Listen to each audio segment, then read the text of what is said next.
Meu nome é Kleber Camargo Rodrigues, eu sou itabirano, de 1964, sou produtor, gestor cultural, arrisco algumas coisas na literatura e na fotografia. Tenho um sentimento assim do umbigo agarrado em Itabira, né? E amo essa cidade demais da conta, acho que nós somos a cidade mais mineira de Minas Gerais e agora com essa possibilidade, mais do que a possibilidade, essa realidade do Festival Internacional Literário de Itabira, eu acredito que nós seremos a cidade mais mineira do mundo, sabe? Porque nós temos tudo que Minas Gerais tem, do patrimônio histórico, dos minérios, dos minerais, da literatura, da música. Nós temos artistas em todas as áreas com condição de ocupar palcos em qualquer lugar do mundo. Então eu acredito que cada vez mais, com a visibilidade que a gente tem do Drummond, né, que é a nossa âncora cultural, com essa realidade desse festival, eu acredito que a gente vai poder exportar mais artistas do que minério. A gente vai poder fazer outras pontes, outras conexões, né, com vários lugares do mundo e sempre retornando aqui para a nossa terrinha, para o nosso canto, para os nossos amigos, para os nossos familiares. Bom, Meninos de Minas é um projeto que foi criado em 1999, quando eu participava de uma feira de música em Berlim.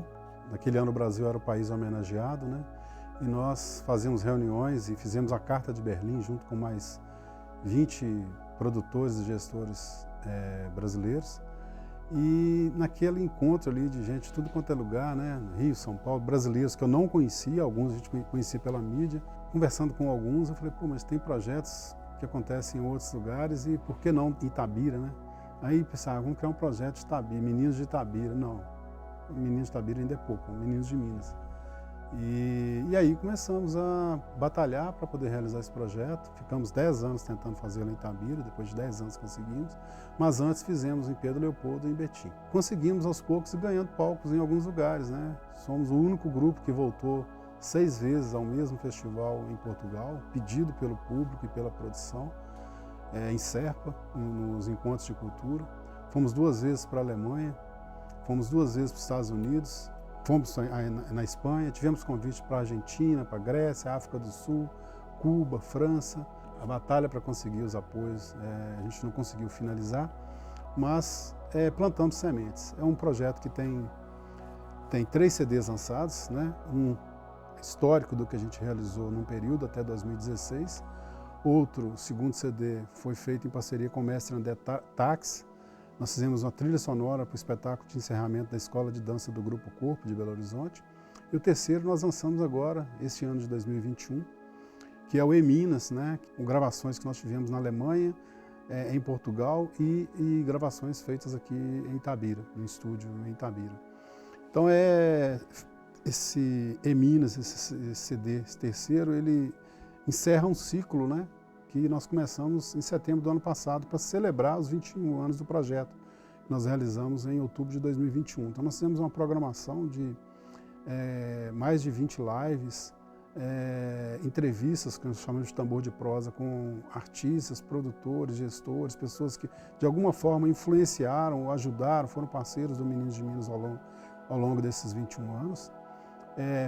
Abrimos oficinas, né? A gente já tinha, antes dessa celebração, a gente já tinha realizado oficinas para mais de 3.500 alunos nesses países onde nós passamos, Alemanha, Portugal, Estados Unidos e Espanha.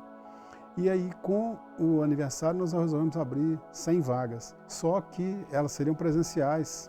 3 dias após a gente ter autorização para executar o projeto, veio a pandemia. Nós tivemos que refazer tudo. Em vez de fazer 100 vagas presenciais, nós passamos para mais de 300 virtuais, com alunos do Brasil e do exterior participando dessas oficinas. E foi assim para a gente uma surpresa muito grande pela adesão, pelo entusiasmo das pessoas, mesmo virtualmente participando disso, né? Então nós achamos que o trabalho é um trabalho simples. O Meninos de Minas para mim um projeto muito simples. Ele pode ser realizado em qualquer lugar do mundo. O que ele tem de diferencial, que é o que já me perguntaram várias vezes, é porque a gente faz com uma paixão enorme. né? O Menino de Minas é a menina dos nossos olhos. Então todas as pessoas da equipe sempre trabalham com muita vontade de fazer aquilo. Acreditam no que estão fazendo, procuram achar soluções. A gente fala muito assim, você tem os momentos na produção cultural e no Menino de Minas não é diferente, os momentos de vacas magras e vacas gordas. Então assim, a paixão é a mesma. Não é ter recurso ou não ter, a gente faz. É lógico, quando você tem estrutura, recurso, parceria, você faz mais. Quando não tem, você faz o possível. E o impossível a gente tenta sempre, né? Então, assim, nesse tempo, nesses 21 anos, nós tivemos alunos que hoje são professores do próprio projeto ou professores mestres em outras áreas, né? E vários alunos que dizem assim, ter passado pelo Menino de Minas foi a diferença na vida deles. Porque uma das coisas que a gente tem nos objetivos do projeto Menino de Minas é que os meninos aprendam a escrever sua própria história. Então, sabe, já que a gente está falando para um festival literário, então, assim, muito mesmo, e na prática mesmo, que eles aprendam a viver, construir a própria história. A gente nunca vai abandonar um menino que passou pelo projeto, mas ele tem que ter a capacidade, a gente quer ajudá-lo e ele vai, com as forças dele, com as parcerias, com os familiares, com as oportunidades que ele aproveitar, ele vai achando a forma de escrever sua história, né? Então, a gente tem hoje meninos que estiveram no projeto, são advogados, tem fonoaudióloga, tem mestre que está dando aula em vários lugares, inclusive o Bruno Messias, por exemplo, ele dá aula até no Tambor Mineiro, que é do Tizumba, que é o nosso mestre maior do tambor em Minas Gerais, uma pessoa que foi o primeiro professor do projeto, pessoa que abriu portas para a gente em vários palcos, né, no Brasil e no exterior. Então isso dá um gás para a gente nos momentos de dificuldades, quando você lembra uma pessoa, vamos imaginar um desses meninos que tivesse a oportunidade e aproveitou, já valeu. Nós não tínhamos a ilusão que 3.500 pessoas seriam todos ligados à música, seriam mestres em alguma coisa. Não, a gente quer formar gente melhor, cidadão melhor, pessoa que pense um pouco melhor, sabe? Que consiga entrar e sair em qualquer lugar sem medo, sem vergonha, e que sabe que eu nasci em tal lugar e eu não preciso ter vergonha de onde eu vim, muito antes pelo contrário. Quando você fala a questão com o projeto, nós fizemos, né, nesse projeto do Lar na Favelinha, participamos do Festival Imune, com Djonga, né, junto com Bia Nogueira, Maíra Baldai, vários artistas, né. Eu faço essa conexão com uma ação que aconteceu na Alemanha, que foi muito impactante para a gente. Nós fomos convidados a participar de um festival, né, na Alemanha, que é um festival Samba Cidron, que é organizado por uma escola que é mantida, uma universidade de música, de cultura, que é mantida pelo governo alemão. Então fomos convidados a participar. E a pessoa que convidou é um brasileiro que mora lá há mais de 20 anos, e ele fazia um trabalho com refugiados. Fomos convidados, falaram, vamos fazer um trabalho com refugiados de 10 países. Confesso para você, na hora que teve o convite, meu coração deu uma esfriada, assim, como é que nós vamos fazer? Porque você tem um monte de imagens, né, de refugiados na televisão, aquilo que você vê na mídia, que você vê na internet, e você não tem nenhuma informação mesmo da realidade deles. Fala assim, levar jovens para participar de um evento sem eu ter certeza de tudo. Eu falei, não pode ser nada ruim. Nós vamos, batalhamos, conseguimos, levamos, fomos, a primeira oportunidade que a gente foi, que fez esse trabalho, nós fomos em 14, e foi uma das experiências mais importantes, mais impactantes para o projeto como um todo, sabe? Porque eram refugiados de 10 países, tinham meninos que tinham saído dos seus países e andado 2 meses, pegando sol, chuva, frio, passando fome, uma série de coisas, até chegar na Alemanha e ser acolhido, né? De alguma forma, por alguma ONG, pelo governo, de alguma forma serem acolhidos. E o impacto da convivência dos meninos de Minas durante, acho que foram 10 dias que nós ficamos lá, com aqueles jovens, foi uma coisa estrondosa, assim, sabe? Pra você ter uma ideia, uma das coisas mais interessantes e que até hoje eu lembro, eu me emociono, me arrepio, foi de uma das meninas do projeto que estava lá, Carol. Ela voltou para o Brasil, ela pegou e foi, ela mora num bairro, na periferia de Itabira, e foi conversar com o padre da igreja dela. O padre, como é que eu estou acreditando em Deus? Eu vejo aqueles meninos lá, o que aconteceu com eles e tal. E a gente foi para lá fazer um trabalho, achando que nós íamos levar, nós trouxemos a alegria deles o tempo todo em estar convivendo com a gente, em estar passando coisas para a gente, em estar celebrando aquele momento de vida. Ela falou, Deus está nisso, né? Falou, Deus, e aí falou, o que eu posso fazer para ajudar? Ela falou, faça alguma coisa. O que a Carol fez? A Carol mas conversou com a família dela, eles adotaram uma família para ajudar mensalmente. Até aquela família ter condição de fazer outra coisa. Quando aquela família tivesse condição, eles iam dar sequência com outra. E a Carol foi estudar serviços sociais, né, assistência social, para poder formar e ser uma profissional para ajudar a socializar, ajudar mais pessoas, ampliar o raio de ação dela. Hoje ela tem a empresa dela, junto com o namorado, faz uma série de coisas, inclusive presta alguns serviços para o Meninos de Minas. E assim, e ela fala, aquele momento ali em Berlim, que foi inclusive no momento de despedida, foi um momento de choro coletivo. A gente chorava do lado de cá, eles choravam do lado de lá, e todo mundo assim, numa emoção que até hoje, quando eu lembro, me arrepia. Isso paga qualquer coisa. Isso é o caminho. Então, assim, assim foi lá, assim foi nos Estados Unidos, quando nós fomos fazer a primeira missa conga nos Estados Unidos, junto com congadeiros, com os mestres congadeiros de Itabira. E o padre era um padre angolano que estava rezando aquela missa na capela da universidade. E ele, a todo momento, ele falava em liberdade, liberdade, falando, estou lembrando da minha terra, estou lembrando do cheiro do mato da minha terra, estou lembrando das minhas origens, que eu não sei onde que eu tinha deixado adormecido. Então, o congado mineiro, o tambor mineiro com os congadeiros, com a verdade, né, que a gente vai fazer o nosso trabalho, mesmo que seja um show onde tem um entretenimento ali, tem uma base, tem uma raiz, tem uma ancestralidade, tem 300 e tantos anos de luta para continuar fazendo as coisas. Então, o Meninos é um pouco isso. É uma resistência sem precisar atacar, é uma luta sem precisar arrancar sangue, sabe? Mas que a gente sabe que o tambor é a nossa linguagem. Na segunda vez da Alemanha, na avaliação, a gente fez um trabalho com 60 alunos de escolas públicas, meninos de 8 a 12 anos. E aí, na avaliação que a professora fez com os alunos, um dos alunos falou com ela assim, professora, nós ficamos, foi uma oficina de 5 dias, nós ficamos esses dias todos com eles e eu não descobri que ele não falava a nossa língua. Então, a linguagem que eles se comunicaram durante 5 dias era a música, que é universal. A Itabira que eu penso para o futuro é a Itabira do presente, que a gente precisa ter uma Itabira presente na nossa vida, uma Itabira que dê oportunidade aos seus filhos, sabe? E isso não é em detrimento de outras pessoas que vêm de fora para somar com a nossa cidade, porque não tem como você não se conectar com o mundo para fazer as coisas. Eu tenho alguns amigos que a gente brinca que nós somos a turma do trevo. Sabe aquele trevo da BR que você anda daqui ao trevo, onde tem um posto, 36 quilômetros exatamente do centro de Itabira até lá. Você já pega 381 para ir para Belo Horizonte. Então nós somos a turma do trevo. O que é isso? A gente vai para o mundo, conhece determinadas coisas.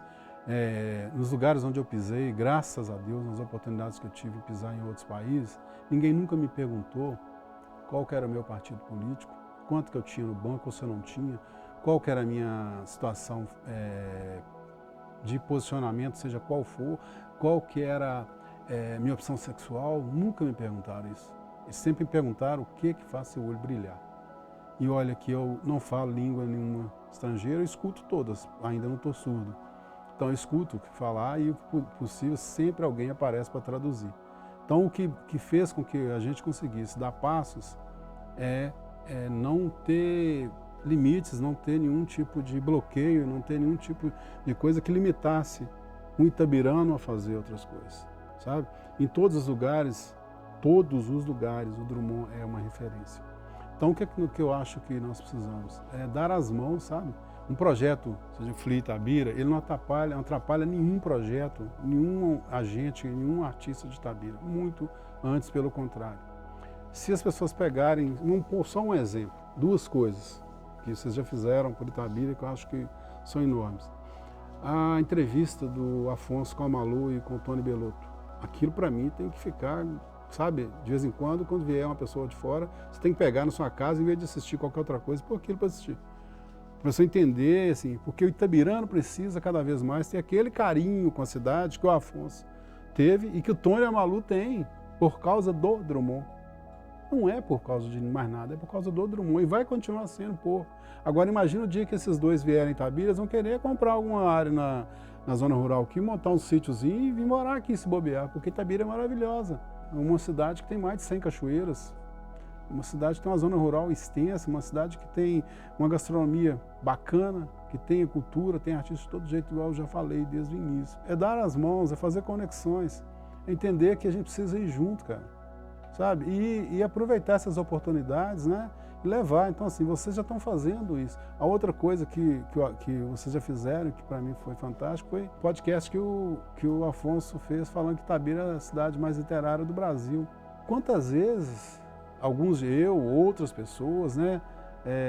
Graça Lima, tantos outros professores, tantos jornalistas, tantos agentes culturais, quantas pessoas falaram isso na nossa cidade e às vezes foram chamadas de doidos, de loucos, de querer, e não é. Aí nós estamos vendo uma pessoa com consistência, com conteúdo, com uma história comprovada, com um histórico de projetos de sucesso, dizer isso na nossa cidade. Que o Pensa Itabira para o Futuro é isso. Itabirano comece a dizer cada vez mais isso, né?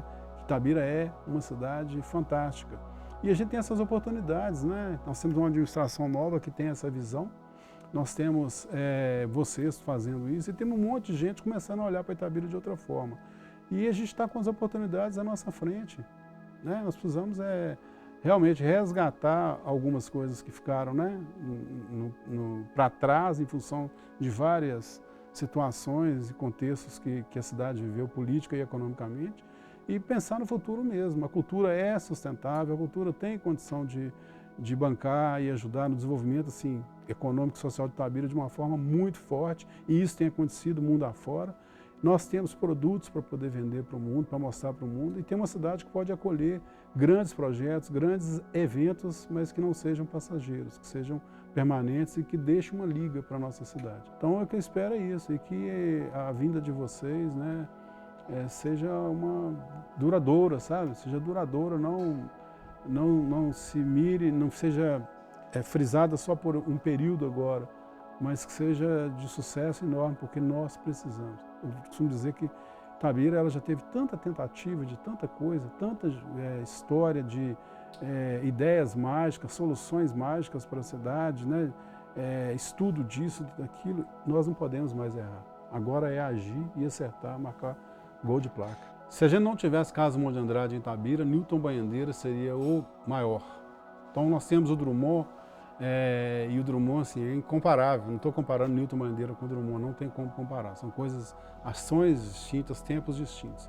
Mas em termos de produção literária, falando de Itabira, produção musical, falando de Itabira, conteúdo falando de Itabira, quadros, esculturas, tudo, o Newton deixou uma obra fantástica, né? Em 2022 nós comemoraremos os 70 anos dele.